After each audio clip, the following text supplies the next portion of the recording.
Hello guys. जय श्री कृष्ण। मैं हूं आपकी एजुकेटर माया खिच्ची और मैं लेके आई हूं आपके लिए BSc first year cell biology का एक बहुत ही इम्पोर्टेंट टॉपिक। वो है गोल्जी बॉडीज, गोल्जी अपैरेटस या फिर गोल्जी काय। कोशिका के अंदर गोल्जी काय कुछ इस प्रकार का दिखाई देता है। ये कई सारी नलिकाकार संरचनाओं से मिलकर बना होता है, जिन्हें हम सिस्टर्नी के नाम से जानते हैं। और इसके आसपास ये वेसिकल और वैक्यूल्स देखने को मिलते हैं। अगर हम बात करें कि गोल्जी काय की खोज किसने की थी, तो कैमिलियो गोल्जी नामक वैज्ञानिक ने गोल्जी काय की खोज की थी और उन्हीं के नाम के आधार पर इसे गोल्जी काय या गोल्जी बॉडी कहा जाता है या फिर गोल्जी अपैरेटस के नाम से जाना जाता है। चलिए नोट्स पे देखते हैं। गोल्जी काय जो होता है वो एक एंडोमेम्ब्रेन सिस्टम का भाग है। एंडोमेम्ब्रेन सिस्टम कौन सा होता है? ऐसा सिस्टम जो कि कई सारी झिल्लियों से मिलकर बने होते हैं या जिनकी उत्पत्ति जो होती है वो झिल्लियों से होती है, उनको एंडोमेम्ब्रेन सिस्टम कहा जाता है। ये प्लांट सेल्स में भी पाया जाता है, प्लस ये एनिमल सेल्स के अंदर भी देखने को मिलता है। ये क्या करता है कि प्रोटीन्स का ट्रांसपोर्ट करता है। जैसे अभी मैंने बोला था कि इसके पास बहुत सारी सिस्टर्निस है और इन सिस्टर्निस के पास क्या है, वेसिकल्स और वैक्यूल्स है। तो क्या करता है, ये वेसिकल्स और वैक्यूल्स जो होते हैं उनके अंदर प्रोटीन को भर के ट्रांसपोर्ट करता है। इसलिए इसको हम क्या कहते हैं, ट्रैफिक पुलिस ऑफ सेल। ये क्या है, कोशिका का ट्रैफिक पुलिस है। गोल्जी उपकरण एक विभेदित एवं एंडोमेम्ब्रेन का विशिष्ट भाग है जो पादप एवं प्राणी कोशिकाओं में पाया जाता है। यह मुख्य रूप से कोशिकीय स्राव से संबंधित होता है, मतलब सेल्यूलर सिक्रेशन से रिलेटेड होता है। ये सेल है, ये क्या चीजें सिक्रेट करेगी वो किस पे डिपेंड करता है, गोल्जी काय या गोल्जी अपैरेटस के ऊपर डिपेंड करता है। इसे कोशिका का ट्रैफिक पुलिस ऑफ सेल्स भी कहते हैं, क्योंकि यह कोशिकीय प्रोटीन एवं झिल्ली के विभिन्न घटकों को छांटने का कार्य करता है। बात करें इसकी हिस्ट्री की, तो सबसे पहले 1867 के अंदर जॉर्ज ने गोल्जी काय के बारे में देखा था, बताया था थोड़ा सा कि हाँ गोल्जी ऐसी कोई संरचना है। उसके बाद आते हैं कैमिलियो गोल्जी, जो कि 1898 के अंदर आते हैं और इन्होंने उल्लू की जो तंत्रिका कोशिकाएं हैं उनके अंदर न्यूरॉन्स के अंदर उल्लू के जो न्यूरॉन्स होते हैं उनके अंदर बताया कि गोल्जी काय की जो संरचना है वो ऐसी होती है। उसकी संरचना के बारे में बताया इन्होंने। उल्लू की नर्वस सिस्टम के अंदर उसके नर्वस सेल जो थी उसको देखा और उस सेल के अंदर इन्होंने सबसे पहले गोल्जी काय के जैसी स्ट्रक्चर को देखा। फिर आते हैं गेटेनबाई, और ये कब आए थे, 1917 के अंदर आए थे।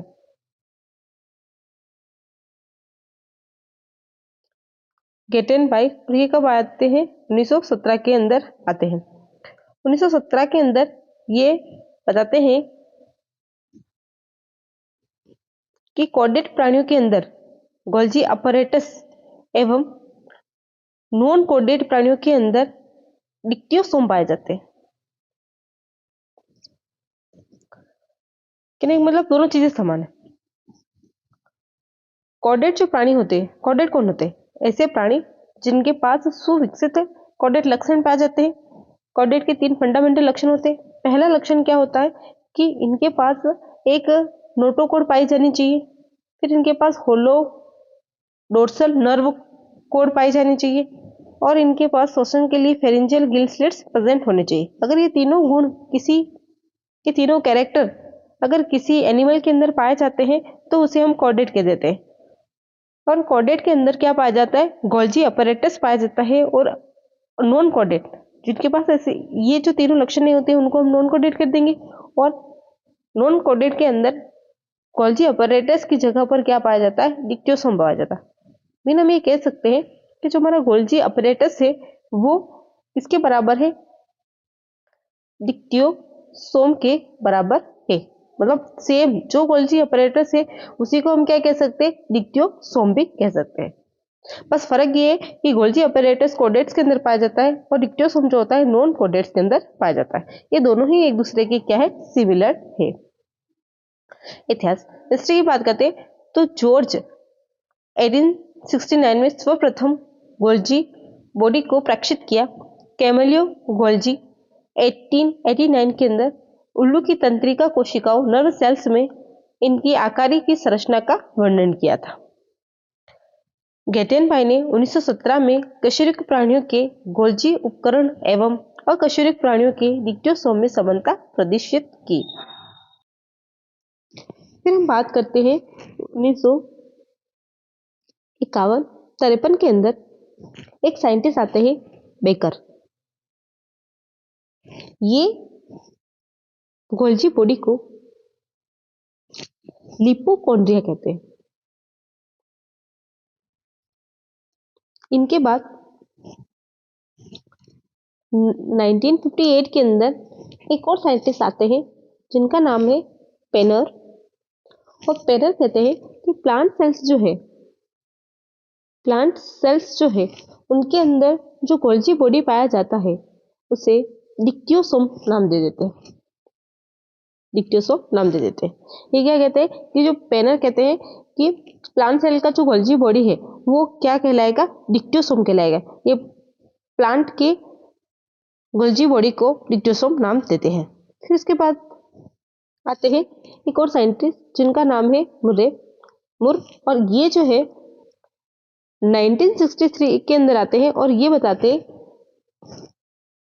एक फंजाई के अंदर एस्कोमाइसिटिस जो फंजाई है उसके अंदर गोल्जी बॉडी के बारे में बताते हैं। मतलब इन्होंने वहां पर गोल्जी बॉडी को देखा था एस्कोमाइसिटिस फंजाई के अंदर। चलिए नोट्स में देखते हैं। बेकर 1951 और 53 गोल्जी उपकरण को लिपोकॉन्ड्रिया का नाम दिया।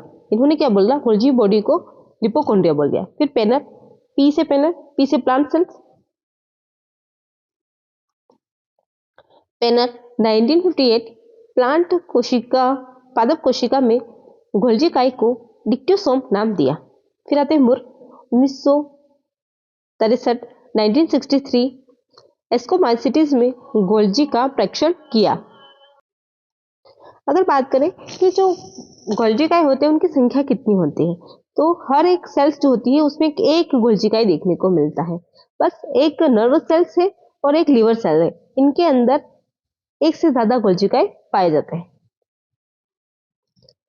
संख्या नंबर की बात करें, प्रत्येक कोशिका में एक गोल्जी काई उपस्थित होता है, लेकिन तंत्रिका कोशिका एवं यकृत कोशिकाओं में इनकी संख्या अधिक होती है।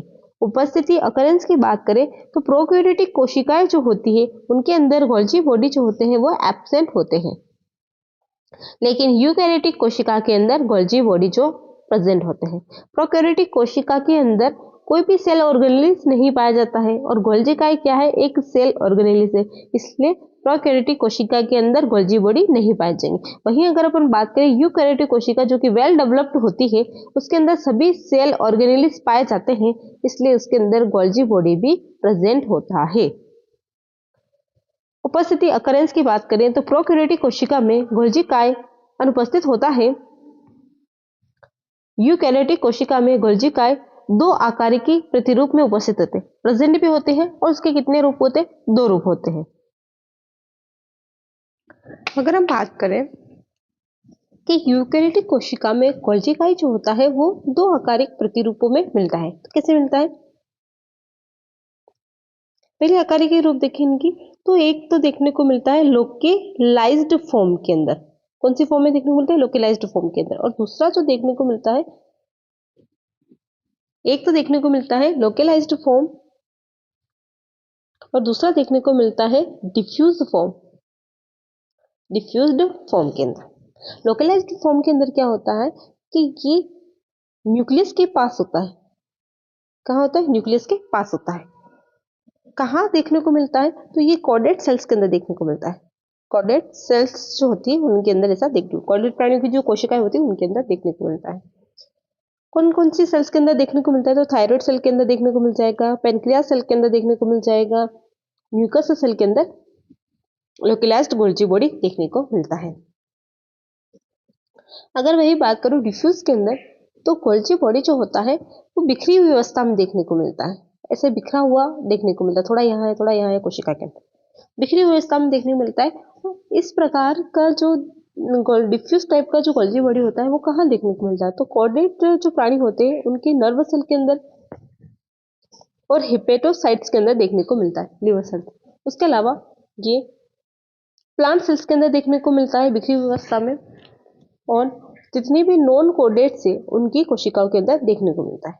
अगर गोल्जी बॉडी बिखरी हुई अवस्था में है तो इनकी एक यूनिट होगी, इनकी जो यूनिट होती है उस यूनिट को क्या कहते हैं? डिक्टियोसोम कहते हैं, सोम कहते हैं। अभी पेनर ने बताया था कि प्लांट के अंदर गोल्जी बॉडी को क्या बोलते हैं? डिक्टियोसोम बोलते हैं। तो गोल्जी बॉडी प्लांट कोशिका के अंदर बिखरी हुई अवस्था में पाया जाता है और उसकी जो यूनिट होती है उसको डिक्टियोसोम कहते हैं। इसलिए उन्होंने क्या बोला, प्लांट सेल के अंदर जो गोल्जी बॉडी पाया जाता है उसे डिक्टियोसोम कहते हैं। किसने बोला था? पेनर ने बोला था। और कब बोला था? 1958 के अंदर बोला था। चलिए नोट्स में देखते हैं। दो आकार के रूपों में देखने को मिलता है।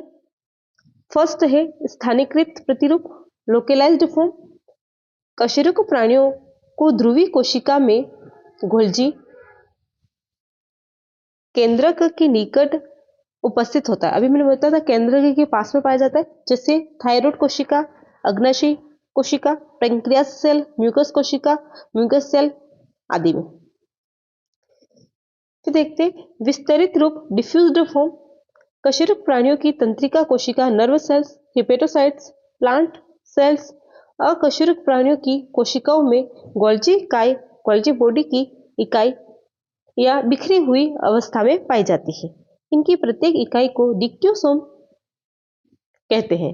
यकृत कोशिका में इनकी संख्या 50 तक होती है। लिवर सेल्स के अंदर कितनी होती है? 50 तक गोल्जी बॉडी या गोल्जी अपैरेटस देखने को मिल सकते हैं। अब बात करते हैं इनके शेप की। तो गोल्जी जो बॉडी होती है या गोल्जी अपैरेटस होते हैं वो फिजियोलॉजी और मेटाबॉलिक प्रावस्थाओं में इनकी जो आकृति होती है वो बार बार चेंज होती रहती है। इसलिए इनकी जो कोई निश्चित आकृति देखने को नहीं मिलती, इनकी कोई निश्चित आकृति नहीं होती। इनकी अलग अलग प्रकार की आकृतियां देखने को मिल सकती है। जैसे कि कभी ये कप के आकार के दिखते हैं, कभी ये फ्लैट दिखते हैं, कभी ये कर्व्ड दिखते हैं। तो ये अलग अलग आकार के हो सकते हैं। आकृति शेप, गोल्जी की आकृति अलग अलग कोशिकाओं में अलग अलग प्रकार की होती है। जैसे सेल है उसके अकॉर्डिंग उसकी जो आकृतियां होगी वो अलग अलग हो जाएगी, उसका शेप जो अलग अलग हो जाएगा। एक ही कोशिका की अलग अलग कार्यकी एवं उपापचय प्रवस्था में भी इसकी आकृति परिवर्तित हो रहती है। अभी मैंने बताया था फिजियोलॉजिकली और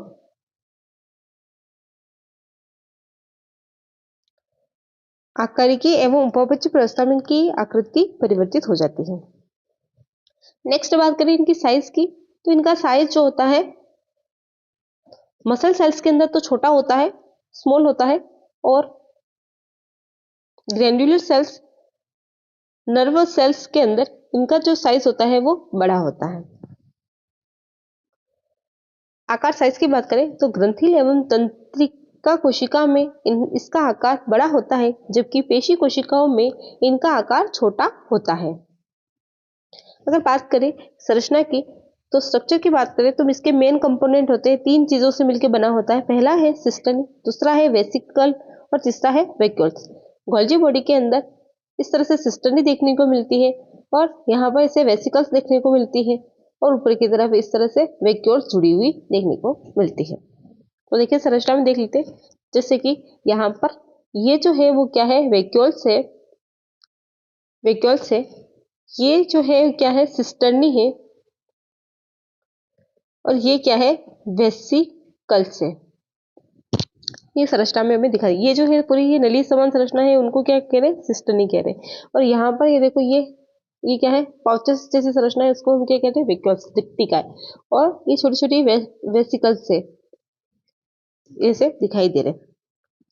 ठीक है, अगर बात करें सिस्टर्नी की, तो ये सिस्टर्नी क्या होती है, चपटी समांतर संरचना होती है जो एक के ऊपर एक व्यवस्थित होती है। देखो, एक इसमें यहाँ पर एक के ऊपर एक व्यवस्थित होती है।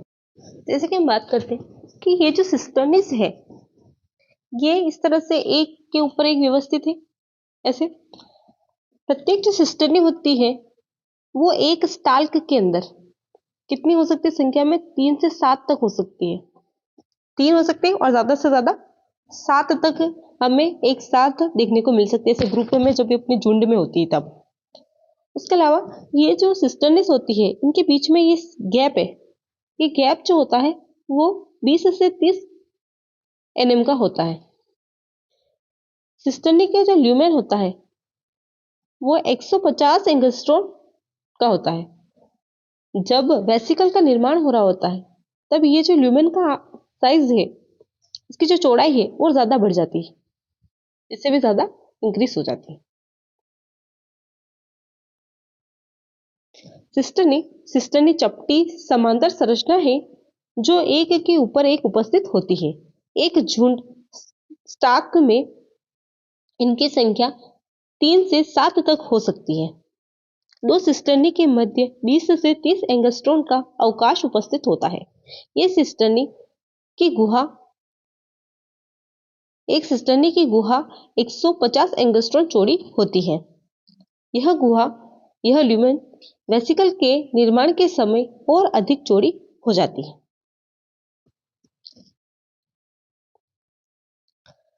सिस्टर्नी का प्रत्येक स्टाल जो होता है वो कैसी संरचना है, पोलार स्ट्रक्चर है। इसके अंदर 2 तरह की फेस देखने को मिलती है। एक तो देखने को मिलती है फॉर्मिंग फेस और दूसरी होती है मैच्योरिंग फेस। फॉर्मिंग फेस के अंदर क्या होता है, वेसिकल का निर्माण होता है, और मैच्योरिंग जो फेस होती है उधर से वेसिकल का क्या होता है, डिसोसिएशन होता है।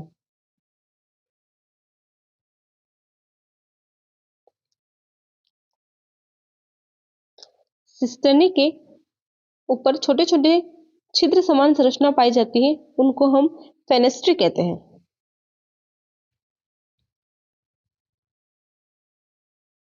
और जहां पर 2 सिस्टर्नी के मध्य में स्पेस पाया जाता है वो क्या कहलाता है, इंटरसिस्टर्नल स्पेस कहलाता है। और उसके बीच में इंटरसिस्टर्नल एलिमेंट्स पाए जाते हैं। जैसे इस डायग्राम में अपन और ज्यादा देखते हैं कि जैसे यहाँ पर फॉर्मिंग फेज है, ये सिस्टर्नी है। कैविटी ऑफ सिस्टर्नी कितनी होती है, 150 एंगस्ट्रॉम की होती है। 2 सिस्टर्नी के बीच की जो अवस्था होती है उसको क्या बोलते हैं, इंटरसिस्टर्नल स्पेस बोलते हैं। और इस इंटरसिस्टर्नल स्पेस के बीच में क्या पाए जाते हैं, इंटरसिस्टर्नल एलिमेंट्स देखने को मिलते हैं। फॉर्मिंग फेज से क्या होता है, वेसिकल्स का निर्माण होता है। और मेजरिंग फेज में क्या देखने को मिलती है, वेसिकल्स परिपक्व होती हुई देखने को मिलती है, मैच्योर होती हुई देखने को मिलती है। सिस्टर्नी जो होती है ये सिस्टर्नी है, और इस सिस्टर्नी के सतह पर छोटे छोटे पोर समान संरचना होती है जिसे हम फेनेस्ट्री कहते हैं। अगर मैं बात करूं कि सिस्टर्नी के 4 मुख्य कंपोनेंट होते हैं, कौन कौन से कंपोनेंट होते हैं, पहला तो होता है इसका फॉर्मिंग फेज, दूसरा है इसका मैच्योरिंग फेज, तीसरा है इंटरसिस्टर्नल एलिमेंट, और चौथा होगा फेनेस्ट्री। ये 4 मुख्य कंपोनेंट जो होते हैं जिनसे सिस्टर्नी बनी होती है। चलिए नोट्स में पढ़ते हैं। सिस्टर्नी का प्रत्येक झुंड एक ध्रुवीय संरचना है। इसका समीपस्थ भाग निर्माणकारी क्षेत्र फॉर्मिंग फेज एवं दूरस्थ भाग परिपक्वन क्षेत्र मैच्योरिंग फेज कहलाता है। सिस्टर्नी की परिधि में सूक्ष्म छिद्र उपस्थित होते हैं जिन्हें फेनेस्ट्री कहते हैं। सिस्टर्नी के मध्य में सघन पदार्थ पाया जाता है जिसे इंटरसिस्टर्नल एलिमेंट कहते हैं। इंटरसिस्टर्नल एलिमेंट कहते हैं।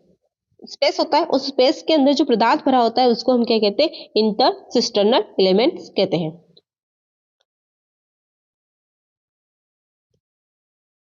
अगर हम सिस्टर्नी के प्रमुख 4 घटकों की बात करें तो 4 जो कंपोनेंट्स हैं वो कौन कौन से हैं? पहला तो आएगा फॉर्मिंग फेज, दूसरा कौन सा हो जाएगा मैच्योरिंग फेज, तीसरा हो जाएगा फेनेस्ट्री और चौथा हो जाएगा इंटरसिस्टर्नल एलिमेंट।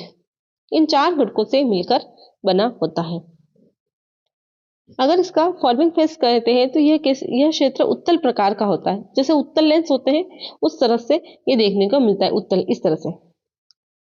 मैं डायग्राम में दिखाती हूँ आपको कि देखो इसमें जो फॉर्मिंग फेस होती है, इसके अंदर जो फॉर्मिंग फेस होती है वो इस तरह से ऐसे ये उत्तल होती है, और इसकी मैच्योरिंग फेस जो होती है वो अवतल होती है, जैसे ऐसे होती है तो ये अंदर से घुसी हुई, ये देखो।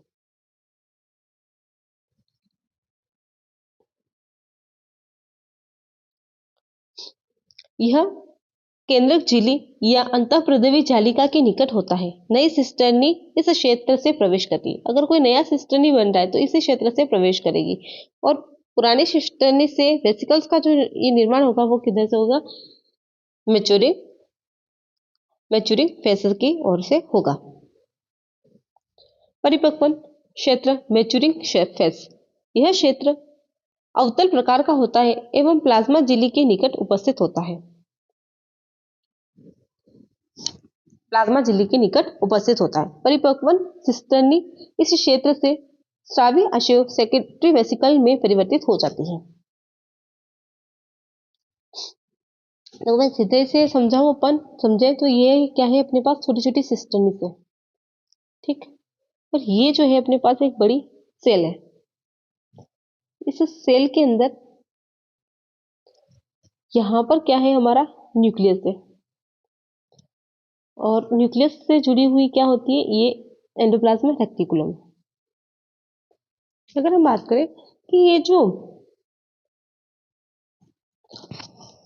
यहाँ पर ये क्या है, ईआर है, ये है हमारा न्यूक्लियस है, और ये क्या है, हमारी सिस्टर्नी है। यहाँ पर वेक्यूल्स है और यहाँ पर क्या है, वेसिकल्स है। ये कौन सा फेस है? गोल्जी बॉडी का सिस फेस है। क्यों? क्योंकि ये कहाँ, एंडोप्लाज्मिक रेटिकुलम और न्यूक्लियस के पास में है, और यहाँ से क्या होता है, बहुत सारे वेक्यूल्स मिलके सिस्टर्नी का निर्माण करते हैं, ठीक। फिर धीरे धीरे क्या होता है, ये सिस्टर्नी जो होती है धीरे धीरे मैच्योर हो जाती है। जब ये मैच्योर हो जाती है तो ये वेसिकल के रूप में डिसोशिएट होती है, और ये किस फेज के अंदर देखने को मिलती है? ट्रांस या मैच्योरेटिंग फेज के अंदर देखने को मिलती है। यहाँ से ये क्या हो जाती है, सेक्रेटरी वेसिकल के रूप में डिसोशिएट हो जाती है, परिवर्तित होकर उससे अलग हो जाती है। और ये जो मैच्योरिंग फेज जो होती है वो किसके पास होती है? प्लाज्मा मेम्ब्रेन के पास में होती है। ये प्लाज्मा मेम्ब्रेन होगी सेल की। न्यूक्लियस और ईआर के पास में कौन सी होती? फॉर्मिंग फेज होती, और प्लाज्मा मेम्ब्रेन के पास कौन सी होती? मैच्योरिंग फेज देखने को मिलती है। चलिए पढ़ लेते। परिपक्वन क्षेत्र मैच्योरिंग फेज में यह क्षेत्र अवतल प्रकार का होता है एवं प्लाज्मा झिल्ली के निकट उपस्थित होता है। परिपक्व सिस्टर्नी इस क्षेत्र से स्रावी आशयों सेकेंडरी वेसिकल्स के रूप में परिवर्तित हो जाती है। रंध्र फेनेस्ट्री, सिस्टर्नी की परिधि में सूक्ष्म रंध्र उपस्थित होते हैं। इन रंध्रों के द्वारा सिस्टर्नी आपस में संचारित होती रहती है। डायग्राम में देखा था कि इस तरह से सिस्टर्नी है, यहाँ पे छोटे छोटे इसकी सतह के ऊपर छोटे छोटे सूक्ष्म छिद्र पाए जाते हैं। इन्हें सूक्ष्म छिद्रों को हम क्या कहते हैं? फेनेस्ट्री कहते हैं। इंटरसिस्टर्नल एलिमेंट, ये दो सिस्टर्नी है, दोनों सिस्टर्नी के बीच में स्पेस है। इस ये जो स्पेस है वो कितना है? 20 से 30 एमएम का है। इस स्पेस के अंदर कुछ पदार्थ पाए जाते हैं, और इस सघन पदार्थ जो होता है उसके जो कण होते हैं 60 से 80 एंगस्ट्रॉन के होते हैं, और इन कणों को हम क्या कहते हैं? इंटरसिस्टर्नल एलिमेंट्स कहते हैं।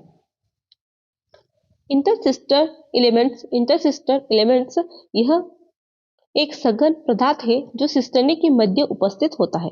यह सघन पदार्थ 60 से 80 एंगस्ट्रॉन वाले सूक्ष्म कणों का बना होता है। ये कण सीमेंट के समान कार्य करते हैं तथा सिस्टर्नी को आपस में आसंजित करने का काम करते हैं। ये कण जो होते हैं सीमेंट के जैसे काम करते हैं। ये कण किसके रूप में काम करते हैं? सीमेंट के जैसे काम करते हैं। दो सिस्टर्नियों को आपस में जोड़ते हैं। जैसे ईंट जो होती है तो ईंटों को जोड़ने के लिए बीच में सीमेंट लगाई जाती है, वैसे दो सिस्टर्नियों को जोड़ने के लिए बीच में एलिमेंट्स पाए जाते हैं जिनको हम क्या कहते हैं? इंटर सिस्टर्नल एलिमेंट्स कहते हैं। अब जो अपना गोल्जी बॉडी है इसका दूसरा पार्ट पढ़ते हैं, वो कौन सा है? वेसिकल्स। गोल्जी बॉडी तीन चीजों से मिलकर बना होता है, एक तो है सिस्टर्नी, दूसरा है वेसिकल्स और तीसरा है वैक्यूल्स। अब हम वेसिकल्स के बारे में बात करते हैं। वेसिकल्स, ये वेसिकल्स के बारे में पढ़ते हैं। वेसिकल्स क्या होती है? वेसिकल ऐसी संरचना होती है जिसका डायमीटर जो होता है वो 40 से 80 एनएम तक का होता है। गोल संरचना होती है। इससे के द्वारा क्या होती है, ये कैसे बनती है? तो ये जो सिस्टर्निस है जो किस साइड में मैच्योरिंग फेज की तरफ है, इनके अंदर क्या होती है? बडिंग होती है और बडिंग होने से क्या बन जाती है? वेसिकल्स का निर्माण हो जाता है। वेसिकल्स ये 40 से 80 एनएम व्यास की संरचना होती है। इसका निर्माण सिस्टर्नी के मुकुलन द्वारा होता है। मुकुलन से पहले ये सिस्टर्नी के साथ संबंधित होती है। वेसिकल्स जो होती है वो दो प्रकार की होती है। ये दो प्रकार की होती है, एक तो होती है स्मूथ वेसिकल्स और एक होती है कोटेड वेसिकल्स।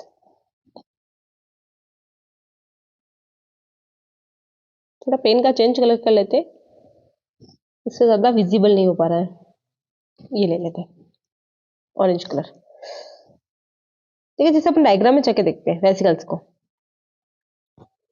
यहाँ पे है अपने पास वेसिकल्स। ये जो वेसिकल्स है वो कितने प्रकार की है? ये दो प्रकार की हो सकती है, एक तो होती है स्मूथ वेसिकल्स और एक होती है कोटेड वेसिकल्स। स्मूथ वेसिकल जो होती है ये 20 से 80 एंगस्ट्रॉन एनएम की होती है। इन्हें हम सिक्रेटिव वेसिकल्स के नाम से भी जानते हैं क्योंकि इसके अंदर गोल्जी बॉडी प्लस जो ईआर होते हैं उसके सिक्रेटिव प्रोडक्ट प्रेजेंट होते हैं। ये सिक्रेटिव प्रोडक्ट बहुत ज्यादा संख्या में हो जाए तो इससे हम फिर क्या कह सकते हैं? जाइमोजन कह सकते हैं। वहीं अगर अपन बात करें कोटेड वेसिकल्स की, तो जो कोटेड वेसिकल्स होते हैं वो छोटे छोटे गोल गोल उभार होते हैं, जैसे ये वाले छोटे छोटे गोल गोल उभार होते हैं। छोटे छोटे ये जो गोल गोल उभार होते हैं इनको हम क्या कहते हैं? कोटेड वेसिकल्स कहते हैं। और ये 500 एनएम की होते हैं। और ये कहाँ पाए जाते हैं? ये गोल्जी बॉडी की परिधि पर पाए जाते हैं। और इसका अगर आपको फंक्शन पूछा जाए तो फंक्शन अभी तक पता नहीं। तो जैसे अपन उसमें देख लेते हैं, वेसिकल्स के अंदर नोट्स में पढ़ते हैं। समतल वेसिकल, स्मूथ वेसिकल, इनका व्यास 20 से 80 एनएम होता है। इनमें गोल्जी एवं अंतःप्रद्रवी जालिका से के स्रावी उत्पाद उपस्थित होते हैं, अतः इसे स्रावी वेसिकल, सिक्रेटरी वेसिकल भी कहते हैं। स्रावी उत्पादों का संघनन होने के कारण ये वेसिकल जाइमोजन कणिकाओं, जाइमोजन ग्रेन्यूल में रूपांतरित हो जाती है। बहुत ज्यादा होने पर क्या हो जाता है? ये जाइमोजन ग्रेन्यूल के अंदर रूपांतरित हो जाएगी। अगर हम कोटेड वेसिकल्स की बात करते हैं तो ये गोलाकार उभार होते हैं। इनका डायमीटर जो होता है 500 एनएम होता है। ये गोल्जी खाई की परिधि पर उपस्थित होते हैं और इनका कार्य जो है वो अभी तक ज्ञात नहीं है। अब बात करते हैं वैक्यूल्स। वैक्यूल्स क्या होते हैं? वैक्यूल्स का मतलब पानी के भरे हुए गुब्बार जो कि स्वच्छ हो, ट्रांसपेरेंट हो और इसके अंदर कई सारा जो पदार्थ होते हैं वो भरे रहते हैं, कई सारे सॉल्ट भरे रहते हैं। ये स्वच्छ, पारदर्शी एवं गोलाकार संरचना होती है। ये सिस्टेन का प्रसरित एवं रूपांतरित रूप होता है। इनमें कणिकीय पदार्थ भरा होता है जो धात्विक लवणों का अपचयन करता है। अब हम बात करें गोल्जी का निर्माणकारी क्षेत्र जो होता है वो सिस फेस कहलाता है और परिपक्वन क्षेत्र जो होता है उसको ट्रांस कहते हैं। जो ऊपर वाला जो है निर्माणकारी जो फेस है जहाँ से फॉर्मिंग होती है सिस्टर्नी की, उसको सिस बोलते हैं और जहां से डिसोसिएशन होता है वेसिकल के रूप में उसको हम क्या कहते हैं? ट्रांस कहते हैं। विभिन्न पदार्थों का संश्लेषण निर्माणकारी क्षेत्र में होता है, जबकि स्रावण परिपक्वन क्षेत्र से होता है। कुछ भी पदार्थ बनाने होते हैं तो वो फॉर्मिंग फेज से बनते हैं, और उनको स्रावित करना होता है तो वो ट्रांसफेज से किए जाते हैं। अतः गोल्जी काई में एक प्रकार की ध्रुवता पाई जाती है। ध्रुवता का मतलब होता है पोलैरिटी। पोलैरिटी कैसे पाई जाती है? क्योंकि इसके पास दो फेस है, एक तो है सिस है और एक है ट्रांस है। दो फेस है, एक का काम है फॉर्मेशन करना और दूसरा का काम है सिक्रेट करना। एंटागोनिस्ट होने की वजह से इनके अंदर क्या देखने को मिलती? पोलैरिटी देखने को मिलती है। गोल्जी काई के परिपक्वन क्षेत्र में ट्रांस गोल्जी नेटवर्क उपस्थित होता है। गोल्जी काई के चारों ओर अविभेदित कोशिका द्रव्य का क्षेत्र उपस्थित होता है। जैसे कि ये गोल्जी बॉडी है, अब इसके चारों ओर देखो, यहाँ पे वो सारा क्या है? साइटोप्लाज्म है, और इस साइटोप्लाज्म के अंदर क्लोरोप्लास्ट है, माइटोकॉन्ड्रिया है, ग्लाइकोजन कणिकाएं हैं, जो कि क्या कहलाते हैं? जोन ऑफ एक्सक्लूशन कहलाते हैं। ऐसा सेम क्षेत्र जो होता है वो सेंट्रियोल और माइक्रोट्यूब्यूल्स के पास में भी देखने को मिलता है। गोल्जी काई के चारों ओर विभेदित कोशिका द्रव्य का क्षेत्र उपस्थित होता है। इस क्षेत्र में राइबोसोम, माइटोकॉन्ड्रिया, क्लोरोप्लास्ट एवं ग्लाइकोजन कणिकाएं उपस्थित होती हैं। इस क्षेत्र को एक्सक्लूशन का क्षेत्र, जोन ऑफ एक्सक्लूशन कहते हैं। इस प्रकार का क्षेत्र तारकाई, सेंट्रियोल एवं माइक्रोट्यूब्यूल्स के चारों ओर उपस्थित होता है। ठीक है, आज की वीडियो में बस इतना ही, क्योंकि वीडियो काफी ज्यादा लंबी हो जाएगी, तो इसका नेक्स्ट पार्ट जो है अपन कल डिस्कस कर लेंगे। अगर आपको मेरी ये वीडियो अच्छी लगती है तो वीडियो को लाइक करें, शेयर करें और कमेंट्स करें। आपके कमेंट से मुझे मोटिवेशन मिलता है। ज्यादा से ज्यादा लोगों को भी शेयर करें। मिलते हैं नेक्स्ट वीडियो में, तब तक के लिए बाय।